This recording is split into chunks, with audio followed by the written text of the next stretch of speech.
Hey guys, welcome to Solo ReacTalk. Today I'm going to be reacting to Linfamy History of Japan. The episode is called Japan Experiments with Money. How did it go? The title already sounds a bit ominous, you know. I don't think they went well with it. But let's hear what he says. Let's hear what Linfamy says. Okay. Okay. 3, 2, 1, go. Nowadays, we all take for granted that you can pay for stuff with bills and coins, but someone had to start that whole system up, right? And there's no guarantee that things would work out. In the Nara period, Japan started making coins for money. It was a great plan. It was going to be stable, it was going to make the government strong. It failed. Psst. Hey guys, to see more videos like this and help the channel grow, click subscribe and the bell. It only takes 0.9 seconds. Thanks.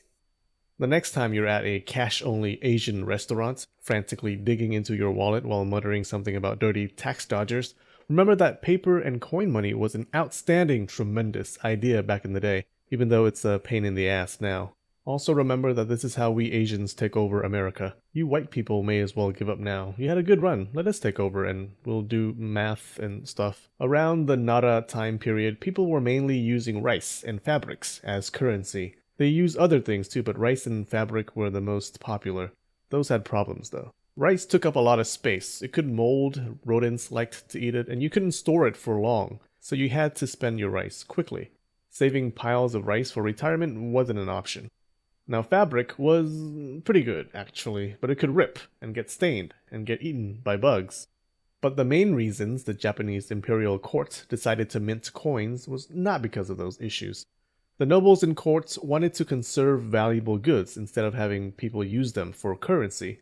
And also, they wanted money, money, money. Now, if you think it's easy to get people to adopt a coinage system, think again. In 708, the courts released silver and copper coins to the public, and immediately hit a wall of problems. The silver coins were a bust. In the early 700s, silver was rare. The value of the silver in the coins was likely worth more than the face value of the coins, but the face value was already too high for normal everyday usage. Not only that, people immediately made counterfeit coins by mixing in cheaper metals, and the fake coins began driving the good coins out of circulation. The government soon admitted defeat and stopped the whole silver coin business. Copper coins had a much longer run. This was when the court was moving the capital from Fujiwara to Nara. Copper coins funded the massive project. The government put them into circulation by paying the construction workers with copper coins. They also started paying in coin to government officials and workers on other projects. Now, when you launch a new currency, you want it to circulate. People hoarding coins kept them out of circulation. It turned out hoarders were a big problem, because we found a government order condemning people who hoarded coins, demanding that they return the coins to the government. To help with this problem, the courts allowed people to exchange coins for court ranks, basically buying government positions. So things haven't really changed. Inflation became a huge headache. At first, it seemed like the copper coins were a major success. They were worth much more than they took to make, netting huge profits for the Japanese courts. People at the top were rolling in cash. It didn't last. Nature took its course, and people started making counterfeit coins. Think about how hard it was to catch a counterfeiter back in those days. There were no serial numbers. If you could replicate a coin, you could introduce it into the economy, and it would have been impossible to trace it back to you. It would have been hard to even differentiate a real coin from a fake one. A government document in 760 claimed that half of all copper coins were fake. The fake coins led to inflation. The government saw this and thought, hey, let's make it worse, and made even more coins, faster. It was too profitable not to. And then, if that wasn't bad enough, something happened out of nowhere that no one anticipated. Trump won the election. No. Between 735 and 737, a smallpox epidemic hit Japan, killing 1/4 to 1/3 of the population. Such a deadly plague deserves more discussion, but since we're just talking economics at the moment, we'll just ignore all the death, destruction, and suffering. The sudden drop in workers caused havoc in the supply chain and resulted in temporary shortages of food and goods. driving up prices and inflation. That was only temporary, though. In the wake of the smallpox epidemic, after the initial shortages, things were pretty good economically. A bunch of people were still dead, which was a good thing economically. You see, being dead meant you didn't need to buy things, and there were a lot of dead people who didn't buy things. It drove down the demand for goods, allowing the high inflation to subside. But then the courts ran into another problem. Having so many taxpayers die really hurt tax revenue. They tried to counter this in a few ways. They started offering government loans, which helped, but wasn't enough. Then, in 760, they minted another copper coin at a higher value. Unfortunately, in an attempt to reap the prolific profits of the past, they made this coin 10 times the value of the previous one. Inflation again skyrocketed and didn't stop.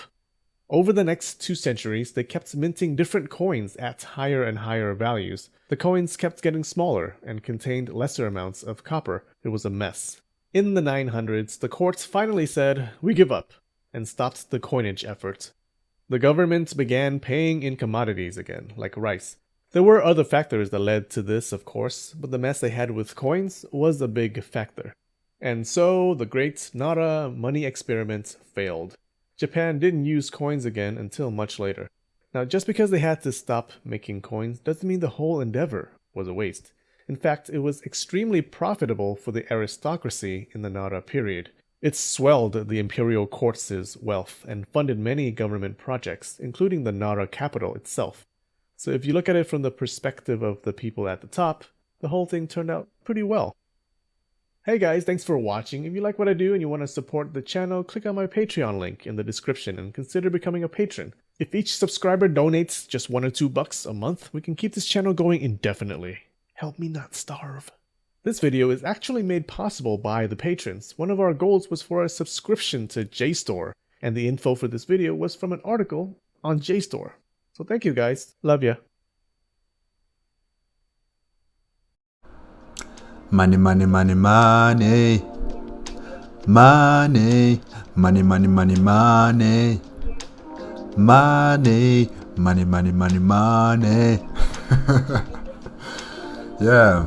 Oh, they tried the money system with coins and silver and bronze coins, and for a time it was good, but eventually the greed of men and women always take over a system that was meant to actually benefit everybody. People started to create counterfeit money. They started to hoard the money in their homes, under their beds probably, or in some sort of casket that they kept underground. You know, they just started accumulating all of this money. Politicians started to pump more money into the economy. Inflation started to rise, but you know, it didn't matter to those who had money. It didn't matter to those who controlled the flow of money. They just wanted to make sure that this system would benefit them no matter what. And you know, there were some good things that happened, you know, in terms of having all of this money that's been created. They got to create new palaces for their emperors and empresses. They got to increase the public works in terms of creating new cities that dotted the landscape, especially during the Nara period. And